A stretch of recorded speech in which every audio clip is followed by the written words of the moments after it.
I've been asked to talk today on, protection of children, protection of child rights. I'm sure all of you, we've all been through childhood, and therefore the protection of child rights is something that we can always look back and think about. It's a topic which very happy to talk on.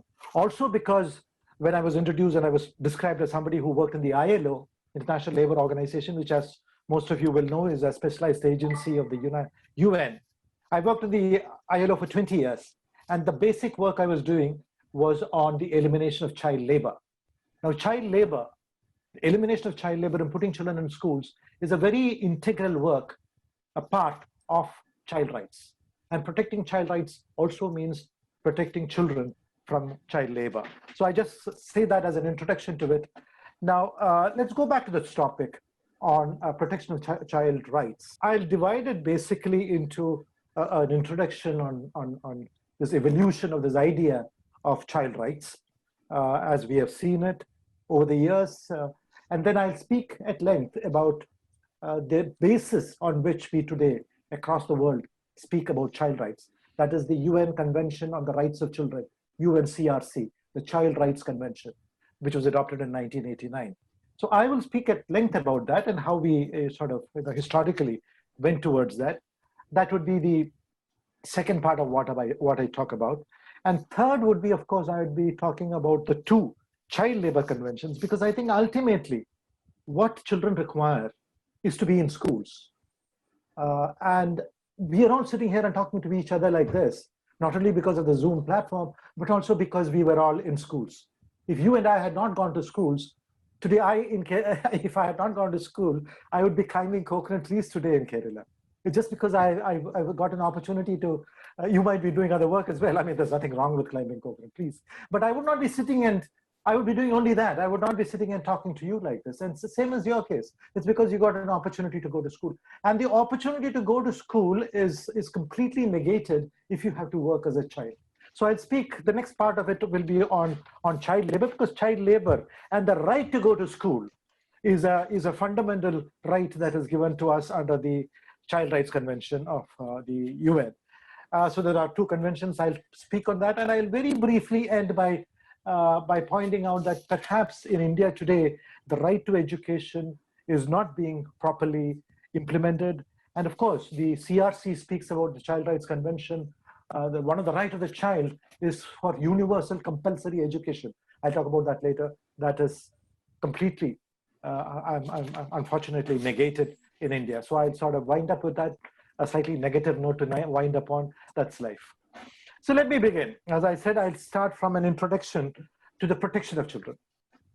You see, protection of children, if you look at it historically over evolution of human being over the last, say, 1,000, 2,000, 3,000 years, protecting children was always seen as the responsibility of parents and the family and the extended family, and at best of the local community. The primary responsibility was always with the parents, the mother, the father. And then, of course, the larger family, the aunt and the uncles, or the grandmother and the grandfather, and so on. And then, at best, to the local community. That is why there's a saying which goes something like this: a community cannot give birth to a child. A community cannot give birth to a child. This is a community of whatever, 66 people sitting and talking to each other. This is a community. We cannot give birth to a child. Only a mother can give birth to a child. Only a mother can give birth to a child. So that is a fundamental role of the mother and, of course, the father. Because a community cannot give birth to a child, only the mother can.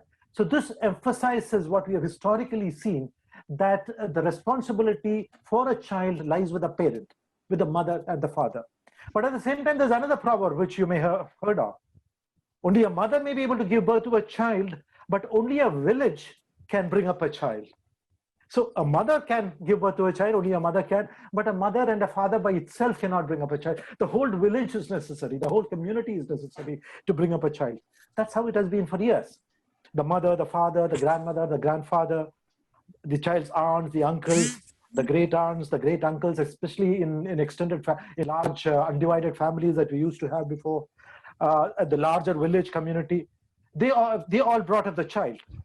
And that is how it historically was. But things started changing later on, especially with the growth of communication. Initially, 100 years ago, 200 years ago, you could basically communicate only within your own village community. Now, as communication grew, the world became a smaller and smaller place. The next village also became a part of this village. The whole district became a village. The whole state became a village.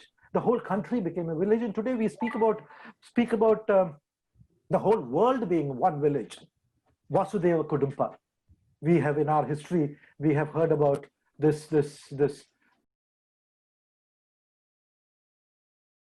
tremendously global principle that to us, the whole world is a family. Vasudeva Kudumba. So that is what it is coming to. At that time, 5,000 years ago, when this idea was propounded, perhaps we didn't have the means of achieving it in practice. But today, the world is really one family because we are able to communicate. I'm sitting and talking to you in Assam, but I could as well. Yesterday, I was in another web where there were people from Hong Kong, there were people from Chicago, from London, from Denmark, etc. So the whole world has become one huge village. So that also changed the concept of who should bring up a child. So, and therefore, after World War II, and perhaps even a bit earlier, not immediately after World War I, there was a shift in paradigm, as you would call it, that the village that was required to bring up the child, only a village can bring up a child, as I said earlier, but that concept of the village that was required to bring up a child soon became the larger village, the whole larger community, and then, of course, the country, the state, and then the global village, the universe, the community of nations. Today, therefore, the responsibility of bringing up a child, how to behave with the child, what can be done with the child, what cannot be done, who has the responsibility, etc. of the child, it now belongs not only to the father and the mother, not only to the grandfather and the grandmother, not only to the village, but to the whole nation, the state, and the global community as a whole. So that is why we have national laws and international laws on bringing up children, on the rights of children.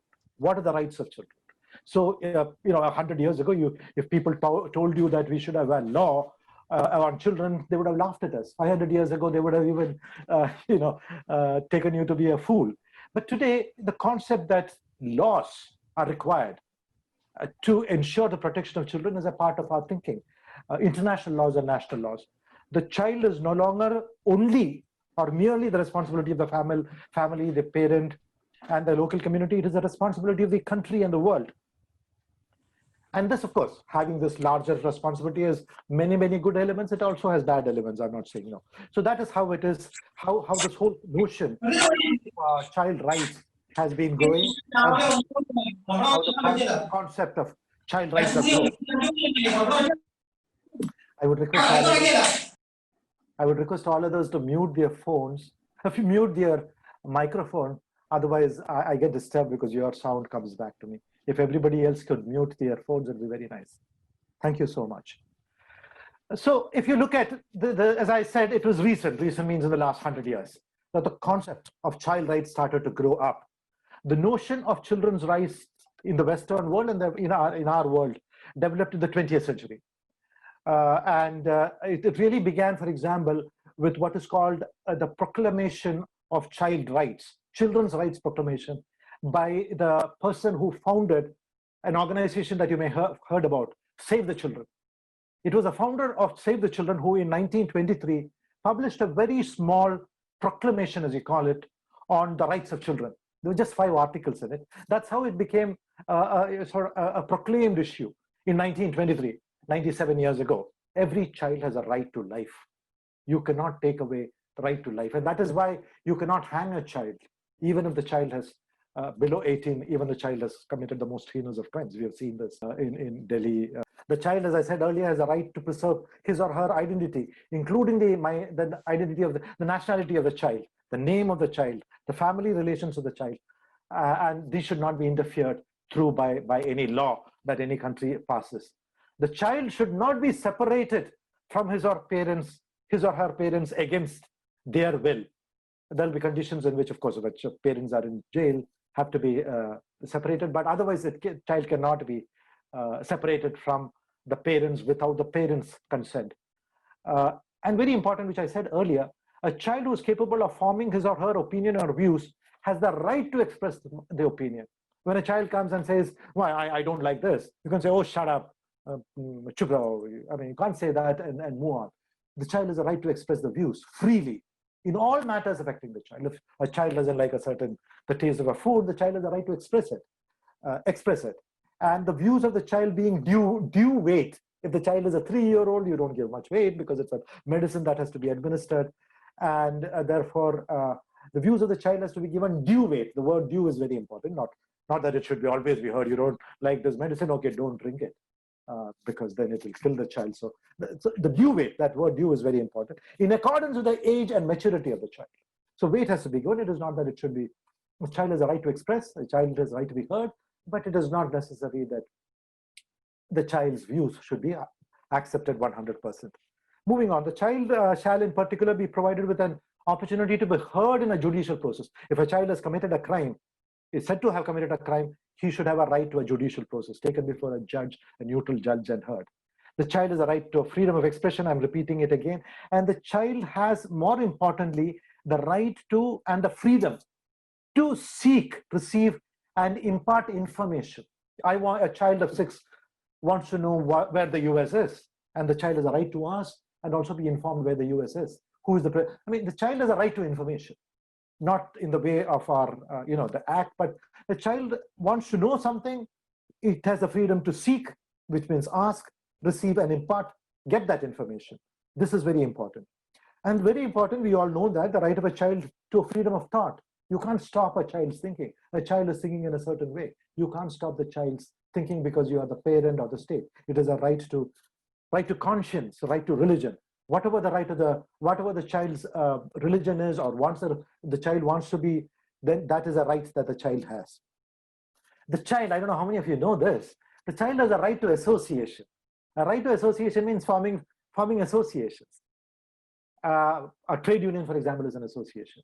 A child has a right to association under the CRC.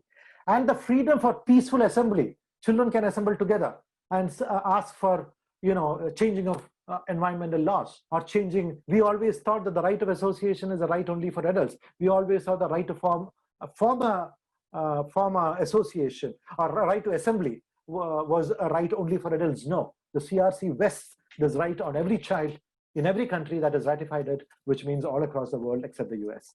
And particularly it is applicable in India, we don't know it. And the child also should not be subjected to arbitrary and unlawful interference with its privacy. Privacy is as important to a child as to me. The privacy of a child is important. So it's very important that the privacy is respected, within the family, within the home, and there should be no unlawful attacks on the honor of the child or the reputation of the child. That's very important. We always think that privacy is something to do with the adults. No, it's also to do with the children. The children should have access to information. I mentioned that earlier. And materials from national and international. So when a child wants to see the Google and know good things, who the president of the US is, or who is this man? Okay, that is the president of India. Who is this? This is the chief minister of Madhya Pradesh. That's a right the child has. Both parents have a common responsibility, I mentioned this earlier, for the upbringing of the child and the development of the child, even if their parents are separated. State parties have to, the government has a right to protect, has a responsibility to protect the child from physical and mental abuse, injury, violence, etc., particularly from negligence, maltreatment, exclusion, exploitation, and particularly from sexual abuse. This is very important because children are getting sexually abused across the country now so badly. We hear about this. So that is a right which is inherent in a child across the world, and particularly in India and all the countries that have ratified it. A child has a right to be adopted. If a child is an orphan, it has got a right to be adopted. Refugee children have a right to be protected. Children who are part of refugees, we are about refugees from Syria and all those countries in the Middle East. The children have a right for protection as refugees. Mentally and physically disabled children should be given a full and decent life. Health of the child needs to be protected under this CRC. The children have a right to the benefits of social security, including social insurance.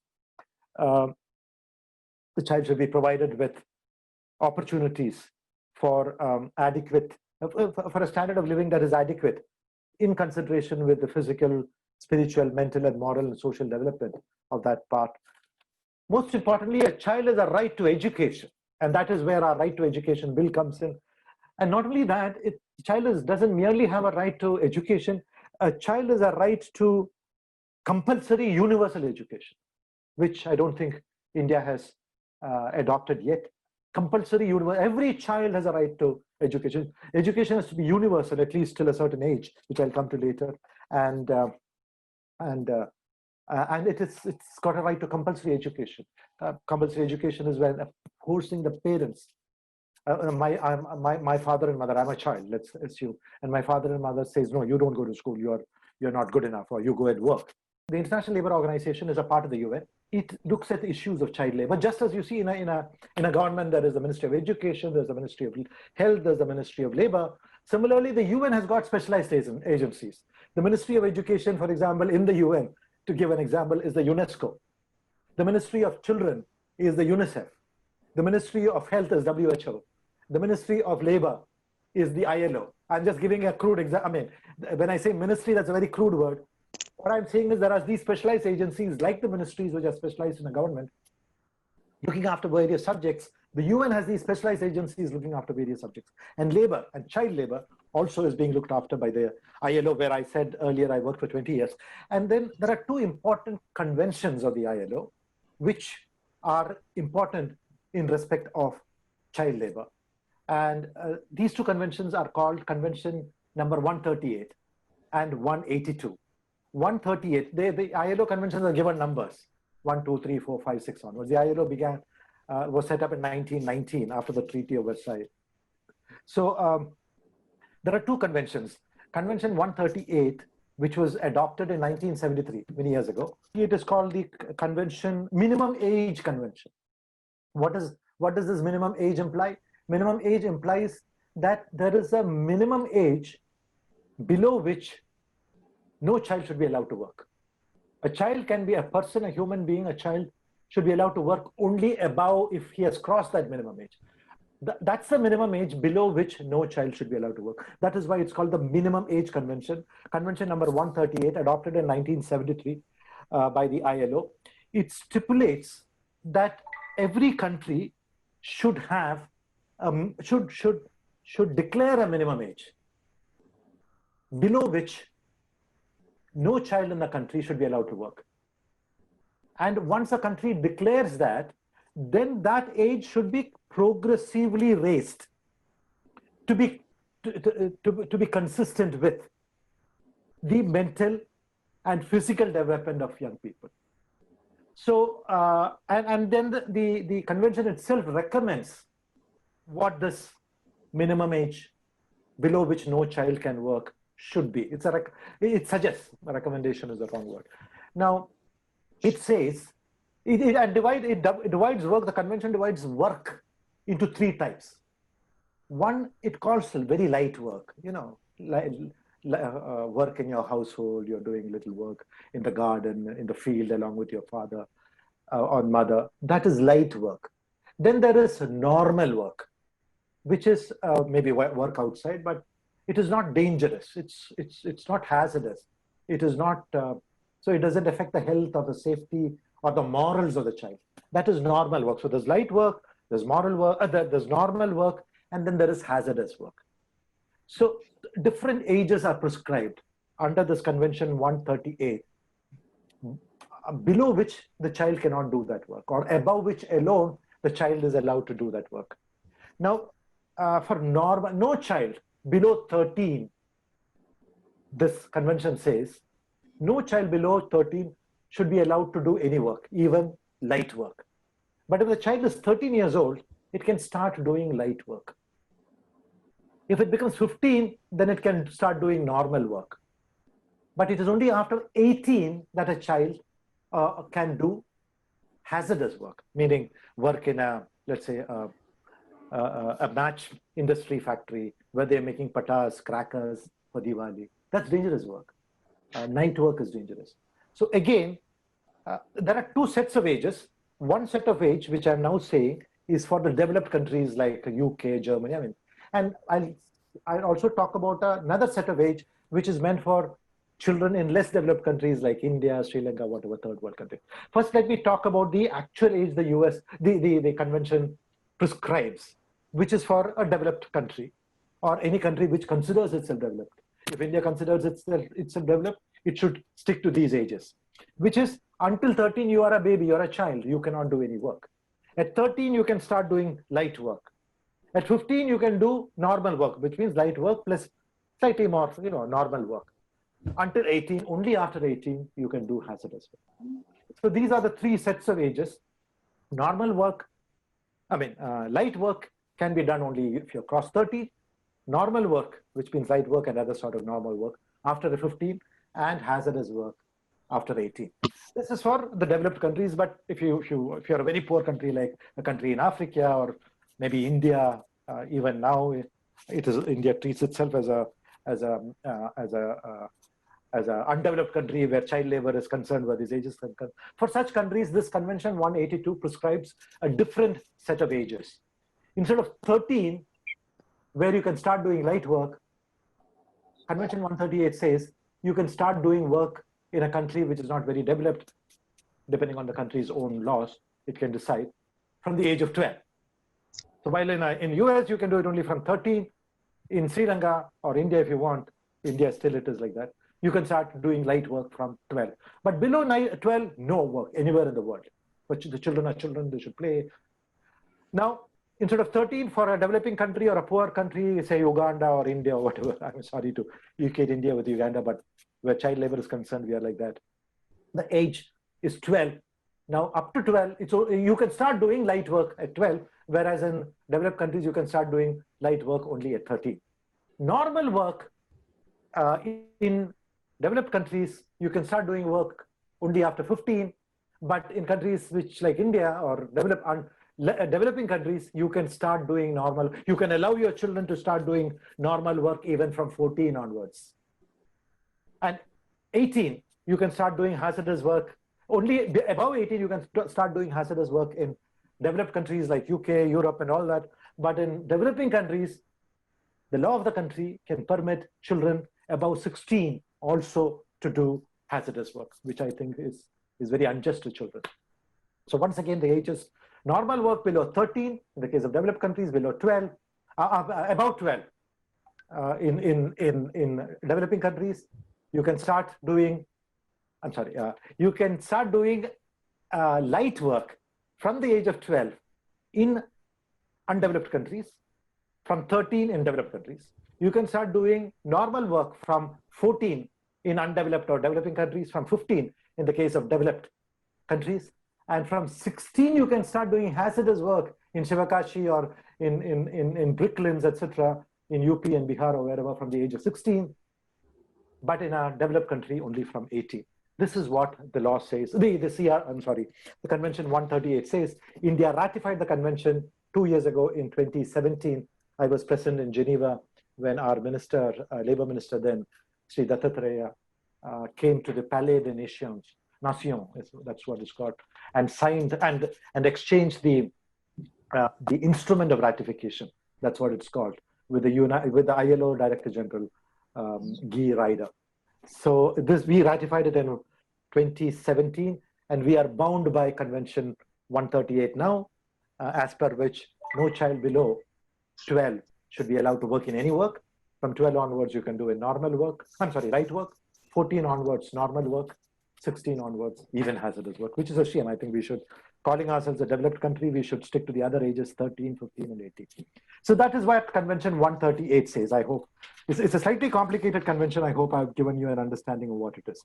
Now, there's one more convention, which is called the Convention 182, which was adopted in 1999, Convention on the immediate elimination of the worst forms of child labor. See, Convention 188 says that all countries should progressively try to reduce their minimum age to what I said earlier, progressively, because you can't do it on a one fine morning. You can progressively, you can take a little time to reduce the age of entry to work to what I explained earlier. That is what 138 says. It gives leeway. We can do it 5 years from now, 10 years from now, progressively do it.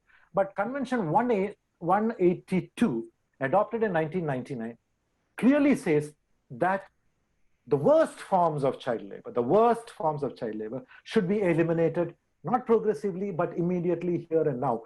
It's called the immediate Convention 182 on the immediate elimination of the worst forms of child labor. It concerns the immediate prohibition and taking immediate action for the elimination of the worst forms of child labor. Now, what is the worst forms of child labor? I spoke about hazardous labor, child labor earlier. Now, amongst hazardous child labor, there are some forms of child labor which are so hazardous that they are called the worst forms. So there's light work, there's normal work, there's hazardous work, and then there is the worst forms of child labor. So this is the gradation. So the worst forms are hazardous work, which have, according to the convention, the countries that ratify it, India has ratified it. Oh, by the way, Convention 182 is the immediate elimination of the worst forms of child labor is a universally ratified convention, meaning every country in the world, including the US. The last to ratify it was Togo. Togo had not been, it's a small country in the Pacific Ocean, it had not ratified it for a very long time. It ratified it 2 weeks ago. So Convention 182 is universally ratified. Means every country in the world has ratified the convention, including India and the US and every other country. So this convention says that the worst forms of child labor, that is the worst of the hazardous forms of child labor, should be immediately eliminated. And countries should do it. I mean, you can't do it progressively. You have to do it immediately. A country that ratifies the Convention 182 commits itself to taking immediate action to prohibit and eliminate the worst forms of child labor. Immediate action should be taken. And what are these worst forms of child labor? There are 4 types of worst forms. Worst forms means worse than even the worst among the hazardous forms. There are 4 of them. Number 1, all forms of slavery. If a child is being held as a slave, that is a worst form, and practices similar to slavery. Sale of children, trafficking of children. I'm buying a child, or I'm selling a child for working in mines, or even for whatever. If a child is being sold, that is a worst form of child labor. So all forms of slavery, a child below 18 is being sold into slavery, a child is being trafficked for debt bondage, or for serfdom, for compulsory and forced labor. That is a worst form. So all forms of slavery or practices similar to slavery, such as the sale and trafficking of children for debt bondage, serfdom, forced or compulsory labor, including forced or compulsory recruitment of children for use in armed conflicts.